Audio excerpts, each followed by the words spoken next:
endowed with inalienable rights. But how about the unalienable right to copy as an alien? Copyright is a dead compound word. Copyright literally means copyright, as in the right to copy. But right? Is it an inborn right, a given right, or does it not exist at all? Copyright, historically, though probably not legally, originates with late medieval rights and liberties. Liberty as in something given or taken, lawfully or not.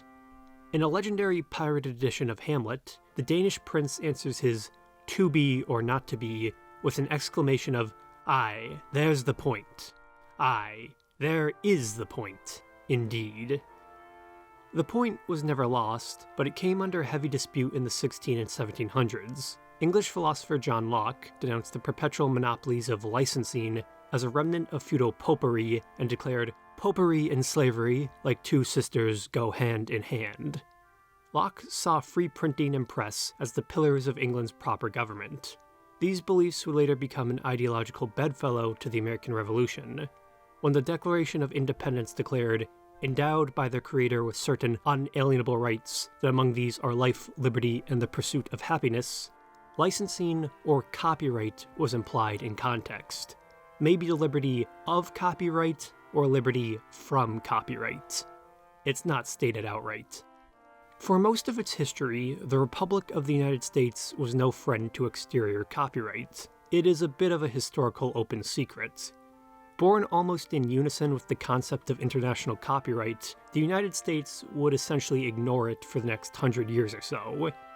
Informally, the American government acknowledged the public's right to copy. The United States did not acknowledge any copyright beyond its borders. European governments and industries acknowledged the chaotic USA as only a pirate republic. By 1850, 90% of the United States' white population was literate, but they barely paid for books. An untapped market of voracious readers, but one they could not wring a cent from. Piracy was simply part of the United States' natural order. Life, liberty, and the pursuit of piracy. The argument? A good republic needs good reading material.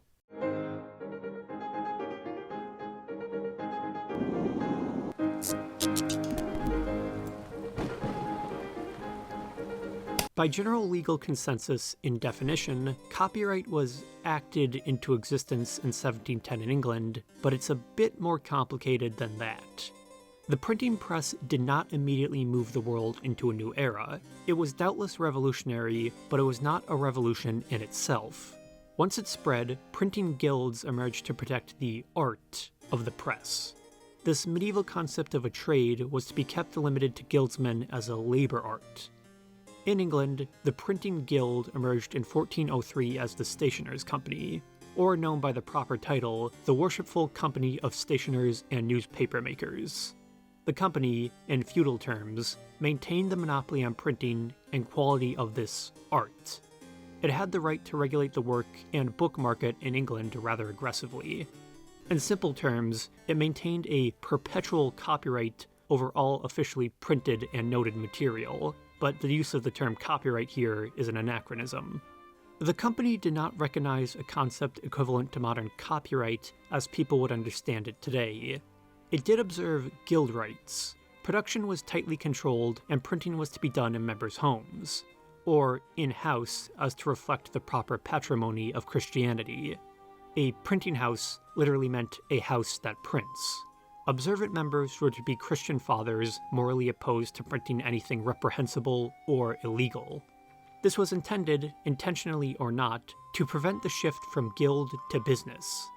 Similar to a 1547 French law, authors' and printers' names were to be noted on each copy to attest rights and creation. The argument was this printing art versus the mechanical work. The Stationers' Company's intention was to maintain the virtue of the printing trade in both Christian and secular terms. Charles II of England even proclaimed that printing belonged to the crown. Why? Printing and the sale of printing monopolies brought in a lot of money. Profitability meant it would become an economic industry. After, the monopolies were diluted until the rights fell to the printers and authors. While the Stationers' Company was never dissolved, it became essentially a patent office after. Now, singular individuals were recognized as culpable owners and authors of their works.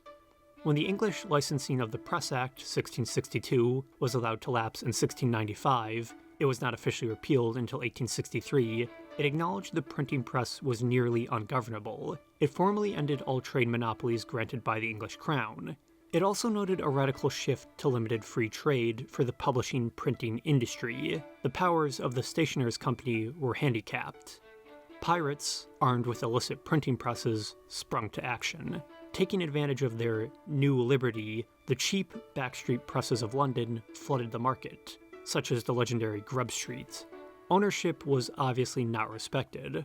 While the press was free, it was also full of wit capers stealing published ideas. Plagiarism was cheap. Occurring in unison with buccaneering in the Caribbean, wit capers became unanimously known as pirates, seemingly out of nowhere. Daniel Defoe warned that wit pirates would cause a general rhapsody of piracy, plagiarism, and confusion. The often called First Modern Copyright Act in Europe occurred in 1710 with the Statute of Queen Anne, or Copyright Act 1710. It acknowledged the individual right to copy, but also the right to own these intellectual works as an author. The public domain would be solidified 60 years later in the 1774 court case Donaldson v. Beckett. The Statute of Queen Anne would become the standard for modern copyright. Piracy did not vanish. It moved to where the right to copy was inalienable. The first frontier after London was Scotland. In Scotland, pirates were protected by a separate legal system. Even after union with England, printers were beyond copyright, the Stationers' Company, and even sometimes the violent hands of the authors they printed. Dublin, Ireland soon found itself the pirate capital of the British Isles, though. Printers could easily export from the port city and make a profit off the demand for literature, radical or fictional, in England, Europe, and the Americas. In the colonies in 1747, Benjamin Franklin noted a majority of the books were piratical editions from Ireland. By 1752, they dominated the American market. The main audience? British Army officers. Irish and Scottish editions were believed to be a mark of quality in the colonies. The end of the 1700s would bring an end to the pirate printer industry in Ireland, mostly. Wolfetone's 1798 rebellion was partially blamed on the illicit radical literature churned out by presses.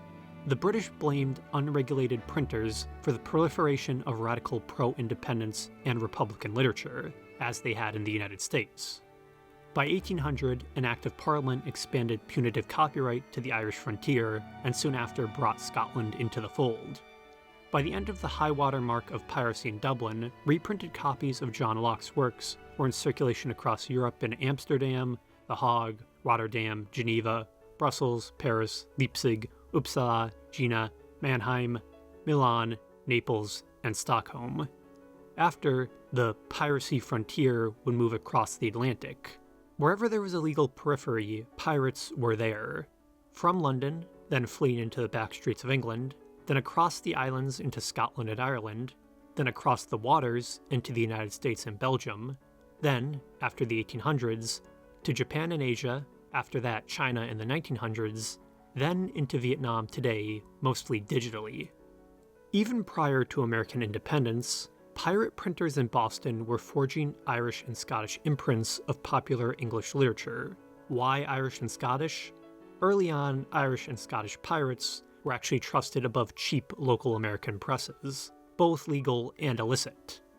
Printing was an expensive employment that sought slim profits by any means necessary. In the New World, all pressmen were both pirates and printers, as the legal lines between the two roles blurred. In the United States, there was no clear legal distinction established. A lineage of printing piracy can be drawn directly to the core of the United States. One of the first printers in Pennsylvania was Samuel Keimer, producer of the forerunner to the Pennsylvania Gazette. Keimer had been imprisoned in England due to debts related to questionable printing activity. This continued in the American colonies, where Keimer was known for producing unauthorized reprints of almanacs and encyclopedias, known by the public as spurious copies. After Keimer, control of the Pennsylvania Gazette fell to Keimer's former apprentice, and briefly rival Benjamin Franklin, printer, philosopher, and founder of America's literary pillars. Franklin said of the inventions of the age, that, as we enjoy great advantages from the inventions of others, as we should be glad of an opportunity to serve others by any invention of ours, and this we should do freely and generously.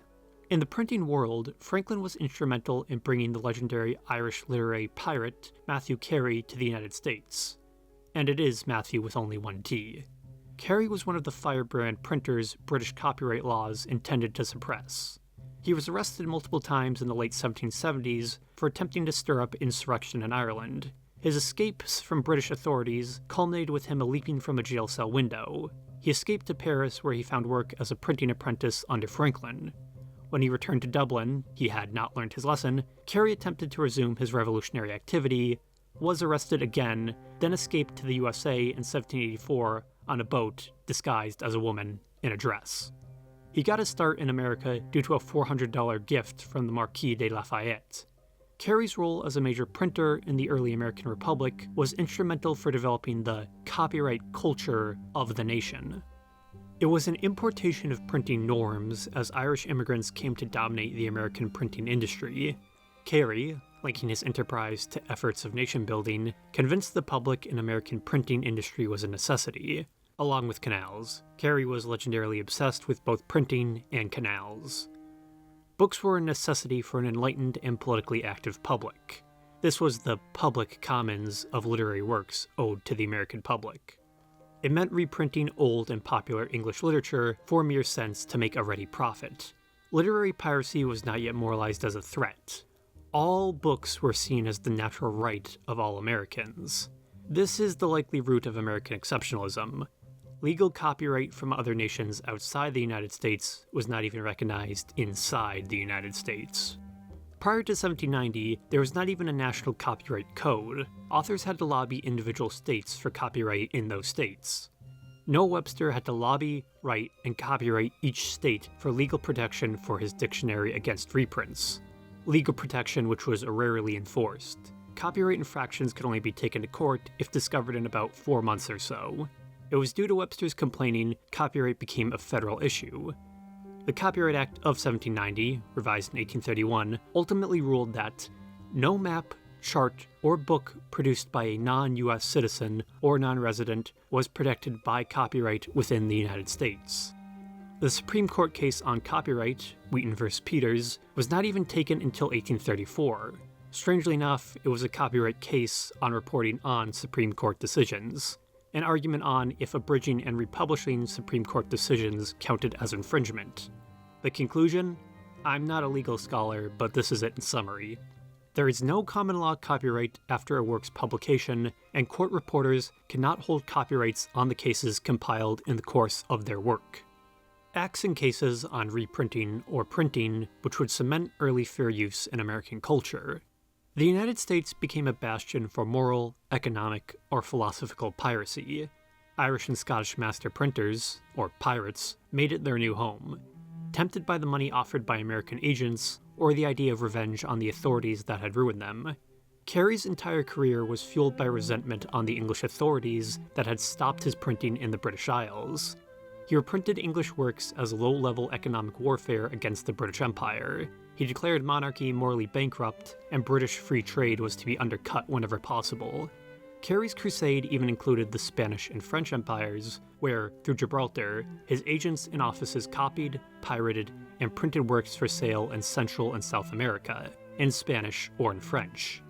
He justified his business in line with Alexander Hamilton's report on the subject of the manufactures from 1791, a declaration to build purely American economics based on independent industry.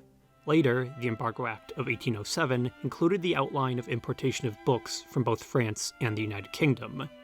Printers who natively printed illicit copies, totally legal in the United States, were left untouched.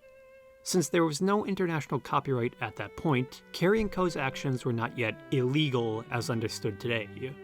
Was there honor among these thieves then? American printing was a rather stable industry, at first. How did the American book market not collapse due to unlimited piracy? It goes back to Irish-Scottish origins and the craft of printing in guilds. A sort of code was made necessary once printing became easily and widely available. What developed was called a trade courtesy. It cohered between 1850 and 1876, but it was predated by informal understandings between printers. Understandings likely imported from Irish-Scottish printing culture and code. Printers and newspapers could reprint material freely, only they could not step on each other's toes. A literal courtesy. Each pirate printer had an informal monopoly on an individual author's books or work. Only they could reprint each book to keep demand high and make a profit. The system itself was extra-legal, and agreements did not hold up in court, but they were respected between printers. Rogues who broke trade courtesy were either ostracized or literally attacked, often having their printing presses destroyed. A rogue printer was dangerous because they could ruin the market by flooding it at a low price. A guild or copyright code without the structure or jurisprudence of one. Order without a law. Trade courtesy became, according to some scholars, a sort of artificial copyright. Printers had to announce their intentions to print upcoming works to stake their claims. That's why there's such announcements in old books. Offices would pay foreign authors for exclusive written notes to publish their work in the United States, usually with some sort of preamble before the book itself. These contracts existed only on paper, and the authors rarely received royalties, but they were paid a few $100s for the rights, the best they could hope for with no legal avenues. Publishers Weekly wrote in 1882, "A literary pirate is not only not an outlaw, he is protected by the law. He is the product of law." The article's title, "The Author's Best Friend." These groups were near monopolies, or essentially book cartels. Large established printing houses attempted to suppress individual hobby printers. Robert Spoo, in Without Copyrights, calls them an oligopsony, the business equivalent to an oligarchy, a market dominated by a few buyers. In the United States, the American publishing oligopsony, held together by the trade courtesy, was based along the East Coast between Boston and New York, the two major printing hubs of the nation.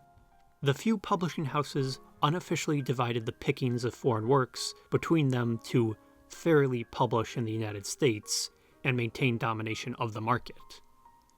By the 1870s, the major publishing houses controlling the market were J.B. Lipcott & Co., J.R. Osgood & Co., D. Appleton & Co., Roberts Brothers, G.P. Putnam Sons, Harper & Brothers, Macmillan & Co., E.P. Dutton & Co., and Henry Holt & Co., alongside the still famous Charles Scribner's Sons. Several of these names will be familiar as they eventually, in different forms, became the dominant imprints in the modern American publishing industry, though several of the names have changed and many have been absorbed by others. Harper's and Brothers, for example, became the modern HarperCollins. Though, to be fair, the publishing company Ticknor & Fields began the practice of paying foreign authors in 1842. Most other publishing houses followed after that. Let that not distract, though. Nearly every major American publisher, or imprint, finds its origins in this pseudo-official pirate system. And, of course, once established and dominant, these houses became the biggest advocates for copyright law to keep their upstart competitors down in a market they already controlled. That is not to defame all copyright law as pure economic backstabbing, though. There were legitimate cultural reasons for an expanded American copyright. Thomas Paine had, after all, advocated for a form of reciprocal international copyright by 1792. Prior to the 1900s, being an author in the United States, unless you were a housewife or rather wealthy, was not a viable career. Authors could not compete with the massive books. Public domain or not, publishers could print freely. Taking work as a diplomat abroad, Washington Irving had to publish his works in both the USA and Europe to make any sort of profit off them. Irving wrote about the copyright issue in 1819, "You observe that the public complain of the price of my work. That is the disadvantage of coming in competition with republished English works, for which the booksellers have not to pay anything to the authors. If the American public wish to have a literature of their own, they must consent to pay for the support of authors. A work of the same size, and got up in the same way as my first number, would sell for more in England, and the cost of printing, etc., would be less." The situation in Europe was a bit more complex. Both England and Prussia had established the modern copyright systems of Europe. These acknowledged and protected American writers. The American system did no such thing for English and Prussian authors. The American market was essentially parasitic, absorbing the output of England, Scotland, Ireland, France, and the German states, but giving little back. Most European writers acknowledged it was, as of then, a fruitless effort to lobby the USA. The logic was they were receiving exposure in the United States instead of profit. In Prussia, Immanuel Kant had formulated the moral grounds of copyright in his pamphlet on the wrongfulness of the unauthorized publication of books in 1785. In it were all but the modern arguments in favor and against for copyright. Kant concluded that ultimately the work of writing belonged to the author, then, if sold or inherited, the editor. The counterfeiter or pirate encroached upon or violated the author's business. Kant even believed that the market was a more dangerous censor than any king or government. There were two exceptions he highlighted, though, out-of-print books and translations. According to Kant, piracy was morally permissible in the pursuit of preservation of knowledge and works, and translations he believed were totally new work. Similarly, I believe that the unauthorized translations of an author's works into another language cannot be considered to be a counterfeit, for the translated book is not the same speech of the author, though the thoughts may be exactly the same. By 1854, the last major powers not to acknowledge international copyright were the United States, the Russian Empire, and the Ottoman Empire. A strange trio, but not an uncommon grouping with their own odd ties to Europe and the West. Their refusal showed each nation's special relationship with the European states. Each represented an international fringe where European law, English, French, or German, could not fully exert itself. What put an end to the Pirate Republic of the United States was not military force or spheres of influence, but an emergence of a unique American literary culture in the 1800s. Like the United States nation itself, the American publishing industry at the end of the 1800s would look nothing like it did at the start. Samuel Goodrich estimated that in 1820, 70% of American books printed were of British origin, legally or not. Prior to the 1860s, half of the best-selling fiction in the United States were unauthorized copies of foreign novels, largely British.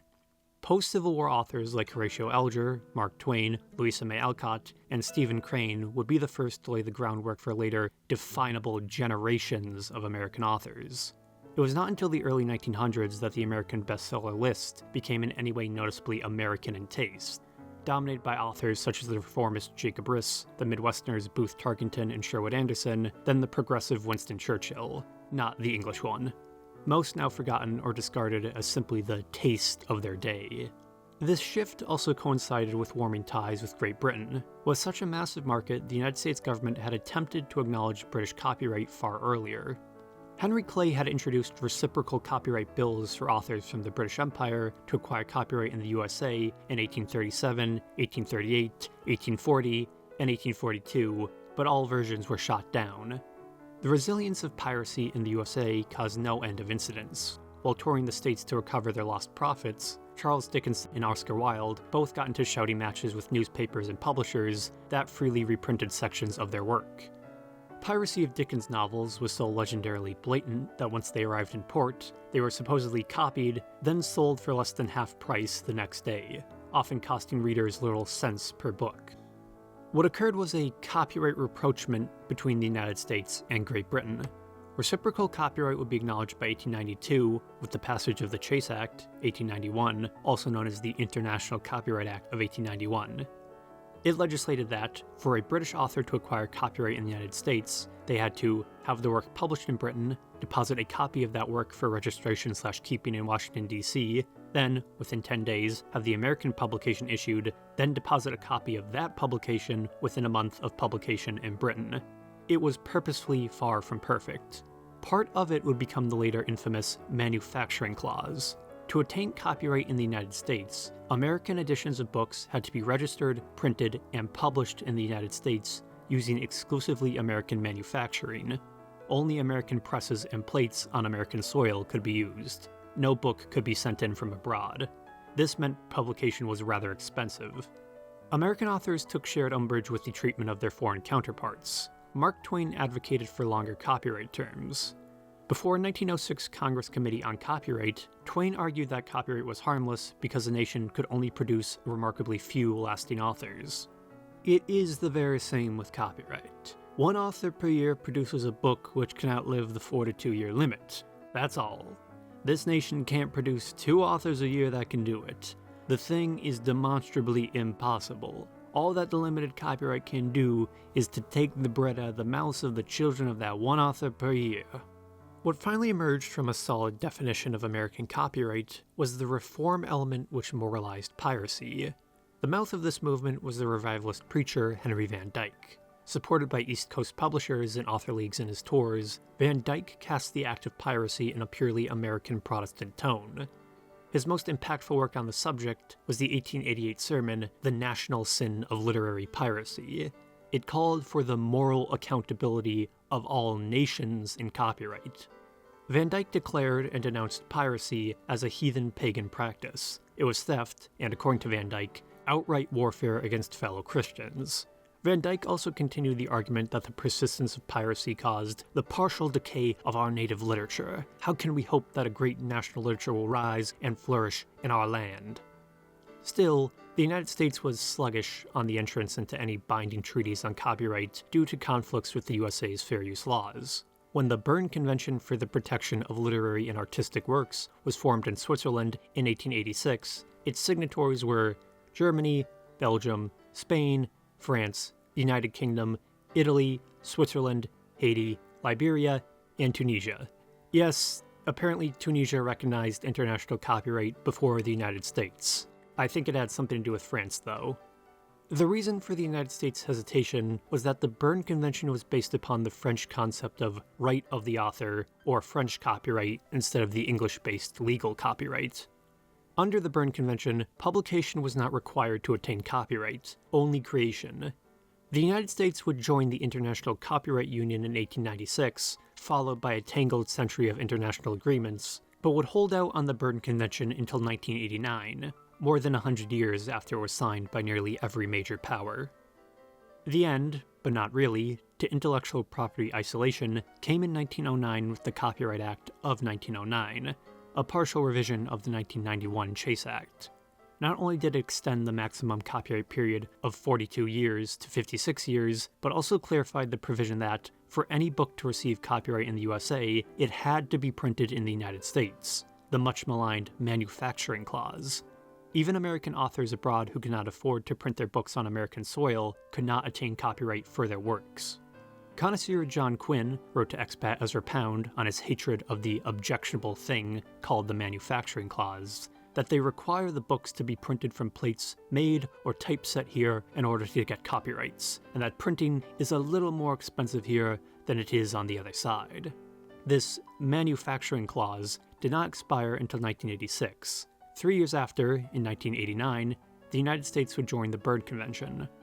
Robert Spoo's Without Copyrights defines it as another period in the American copyright history, each with their distinct laws. 1790 to 1891, 1891 to the mid-1950s, the mid-1950s to 1989. The United States, and technically the rest of the world, currently live in the post-1989 international era.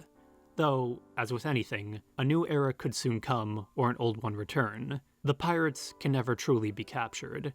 They move beyond the law until the law moves in on them, separating lawbreaker from lawkeeper.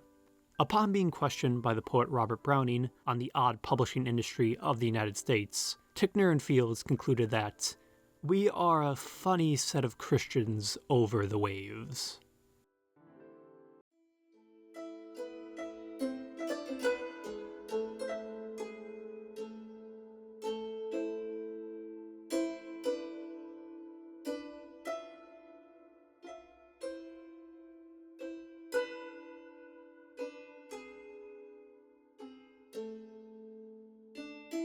I'd like to give a public domain thank you to my supporter, the Gel Samini family.